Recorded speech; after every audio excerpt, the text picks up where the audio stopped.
A few months ago, the Nobel Prize in Physics was awarded to two teams of astronomers for a discovery that has been hailed as one of the most important astronomical observations ever.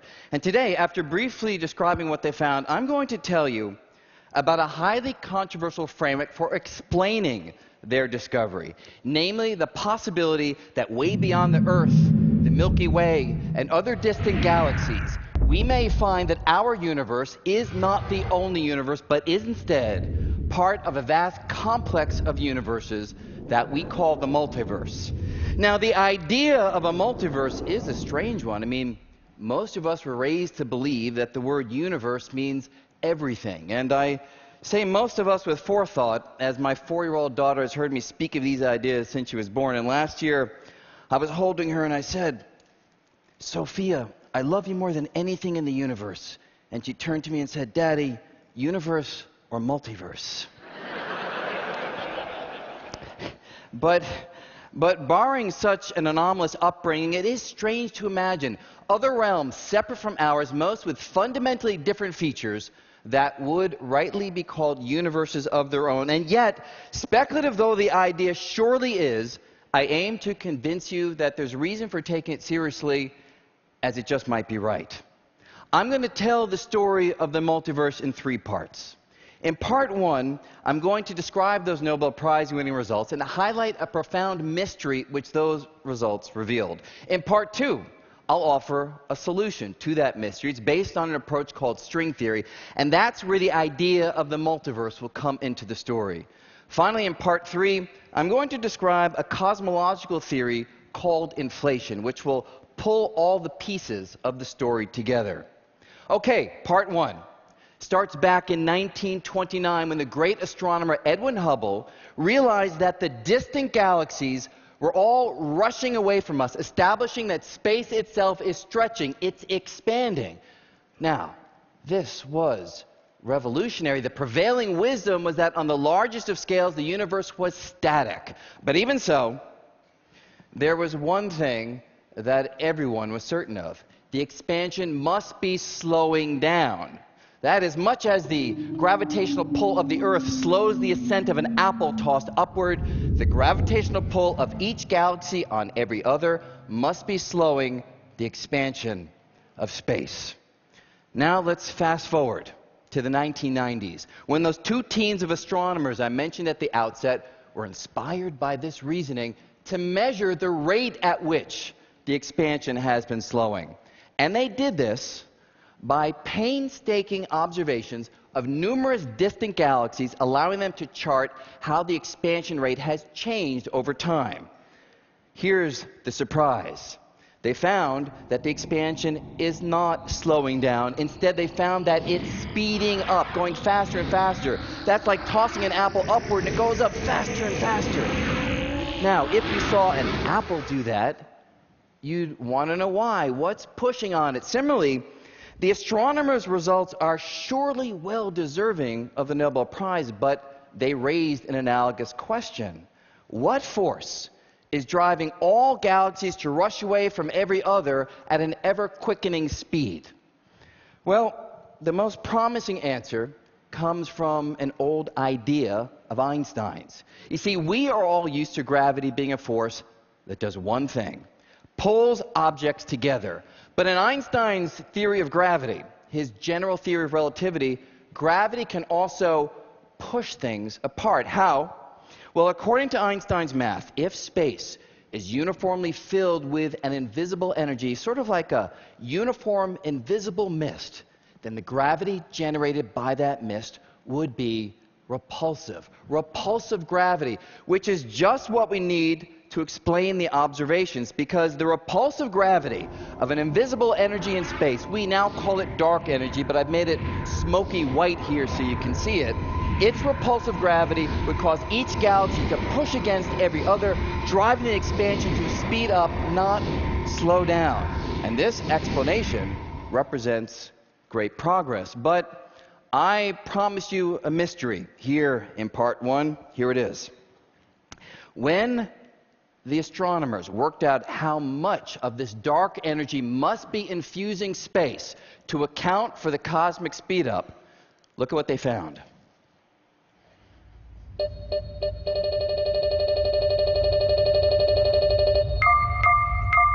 This number is small. Expressed in the relevant units, it is spectacularly small. And the mystery is to explain this peculiar number. We want this number to emerge from the laws of physics, but so far no one has found a way to do that.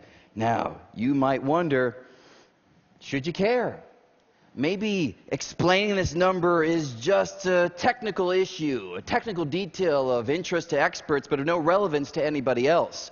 Well, it surely is a technical detail, but some details really matter. Some details provide windows into uncharted realms of reality, and this peculiar number may be doing just that, as the only approach that's so far made headway to explain it invokes the possibility of other universes, an idea that naturally emerges from string theory, which takes me to part two, string theory. So hold the mystery of the dark energy in the back of your mind as I now go on to tell you three key things about string theory. First off, what is it? Well, it's an approach to realize Einstein's dream of a unified theory of physics, a single overarching framework that would be able to describe all the forces at work in the universe. And the central idea of string theory is quite straightforward. It says that if you examine any piece of matter ever more finely, at first you'll find molecules, and then you'll find atoms and subatomic particles. But the theory says that if you could probe smaller, much smaller than we can with existing technology, you'd find something else inside these particles. A little tiny vibrating filament of energy, a little tiny vibrating string. And just like the strings in a violin, they can vibrate in different patterns, producing different musical notes. These little fundamental strings, when they vibrate in different patterns, they produce different kinds of particles. So electrons, quarks, neutrinos, photons, all other particles would be united into a single framework, as they would all arise from vibrating strings. It's a compelling picture, a kind of cosmic symphony where all the richness that we see in the world around us emerges from the music that these little tiny strings can play. But there's a cost to this elegant unification, because years of research have shown that the math of string theory doesn't quite work. It has internal inconsistencies unless we allow for something wholly unfamiliar: extra dimensions of space. That is, we all know about the usual 3 dimensions of space, and you can think about those as height, width, and depth. But string theory says that on fantastically small scales, there are additional dimensions crumpled to a tiny size, so small that we have not detected them. But even though the dimensions are hidden, they would have an impact on things that we can observe, because the shape of the extra dimensions constrains how the strings can vibrate. And in string theory, vibration determines everything. So particle masses, the strengths of forces, and most importantly, the amount of dark energy would be determined by the shape of the extra dimensions. So if we knew the shape of the extra dimensions, we should be able to calculate these features, calculate the amount of dark energy. The challenge is, we don't know the shape of the extra dimensions. All we have is a list of candidate shapes allowed by the math. Now, when these ideas were first developed, there were only about 5 different candidate shapes, so you can imagine analyzing them one by one to determine if any yield the physical features we observe. But over time, the list grew as researchers found other candidate shapes. From 5, the number grew into the hundreds and then the thousands. A large but still manageable collection to analyze, since after all, graduate students need something to do. But then the list continued to grow into the millions and the billions, until today, the list of candidate shapes has soared to about 10 to the 500. So, what to do? Well, some researchers lost heart, concluding that with so many candidate shapes for the extra dimensions, each giving rise to different physical features, string theory would never make definitive testable predictions. But others turn this issue on its head, taking us to the possibility of a multiverse. Here's the idea. Maybe each of these shapes is on an equal footing with every other. Each is as real as every other in the sense that there are many universes, each with a different shape for the extra dimensions. And this radical proposal has a profound impact on this mystery, the amount of dark energy revealed by the Nobel Prize-winning results, because you see, if there are other universes, and if those universes each have, say, a different shape for the extra dimensions, then the physical features of each universe will be different, and in particular, the amount of dark energy in each universe will be different, which means that the mystery of explaining the amount of dark energy we've now measured would take on a wholly different character. In this context, the laws of physics can't explain one number for the dark energy because there isn't just one number. There are many numbers, which means we have been asking the wrong question. Instead, the right question to ask is, why do we humans find ourselves in a universe with the particular amount of dark energy we've measured instead of any of the other possibilities that are out there? And that's a question on which we can make headway, because those universes that have much more dark energy than ours, whenever matter tries to clump into galaxies, the repulsive push of the dark energy is so strong that it blows the clump apart and galaxies don't form. And in those universes that have much less dark energy, well, they collapse back on themselves so quickly that again, galaxies don't form. And without galaxies, there are no stars, no planets, and no chance for our form of life to exist in those other universes. So we find ourselves in a universe with the particular amount of dark energy we've measured simply because our universe has conditions hospitable to our form of life. And that would be that. Mystery solved, multiverse found. Now, some find this explanation unsatisfying. We're used to physics giving us definitive explanations for the features we observe. But the point is, if the feature you're observing can and does take on a wide variety of different values across the wider landscape of reality, then seeking one explanation for a particular value is simply misguided. An early example comes from the great astronomer Johannes Kepler, who was obsessed with understanding a different number, why the sun is 93 million miles away from the Earth. And he worked for decades trying to explain this number, but he never succeeded, and we know why. Kepler was asking the wrong question. We now know that there are many planets at a wide variety of different distances from their host stars, so hoping that the laws of physics will explain one particular number, 93 million miles, well, that is simply wrong-headed. Instead, the right question to ask is, why do we humans find ourselves on a planet at this particular distance instead of any of the other possibilities? And again, that's a question we can answer. Those planets which are much closer to a star like the sun would be so hot that our form of life wouldn't exist. And those planets that are much farther away from the star, well, they're so cold that again, our form of life would not take hold. So we find ourselves on a planet at this particular distance simply because it yields conditions vital to our form of life. And when it comes to planets and their distances, this clearly is the right kind of reasoning. The point is, when it comes to universes and the dark energy that they contain, it may also be the right kind of reasoning.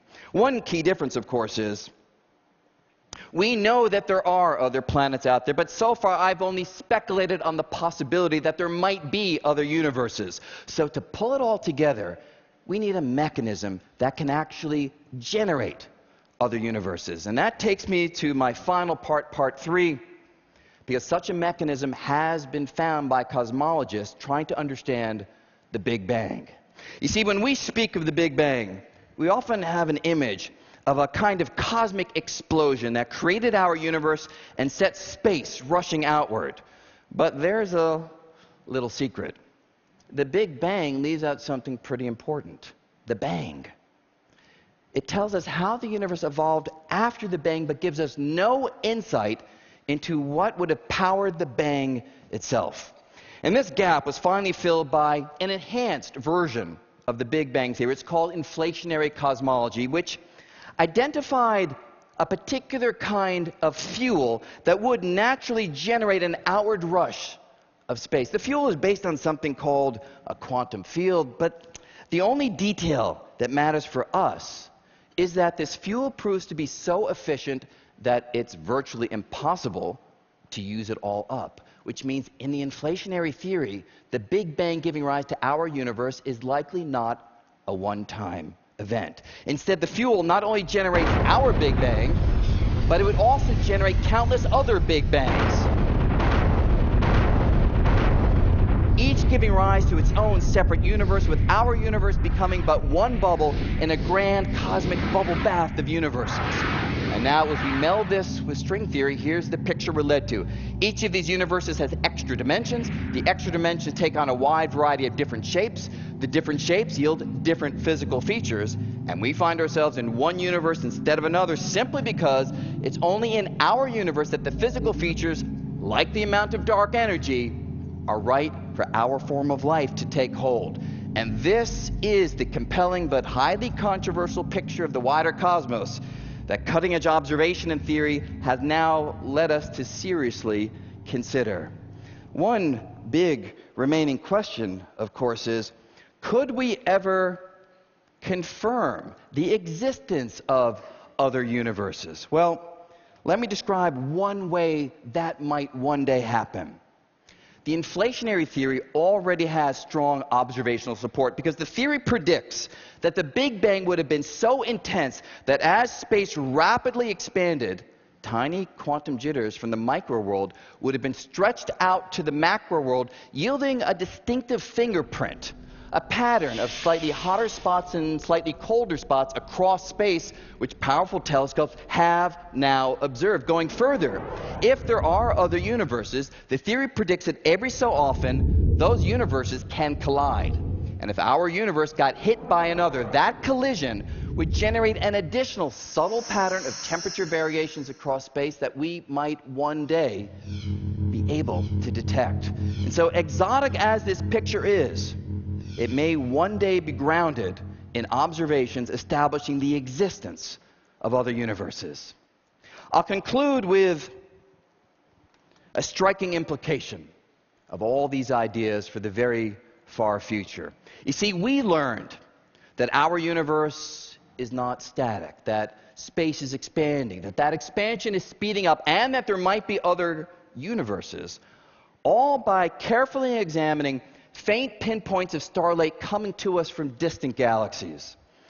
But because the expansion is speeding up, in the very far future, those galaxies will rush away so far and so fast that we won't be able to see them, not because of technological limitations, but because of the laws of physics. The light those galaxies emit, even traveling at the fastest speed, the speed of light, will not be able to overcome the ever-widening gulf between us.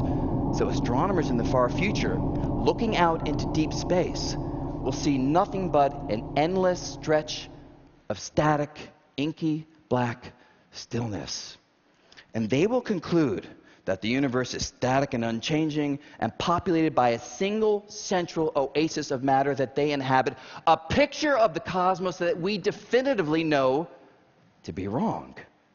Now, maybe those future astronomers will have records handed down from an earlier era, like ours, attesting to an expanding cosmos teeming with galaxies. But would those future astronomers believe such ancient knowledge?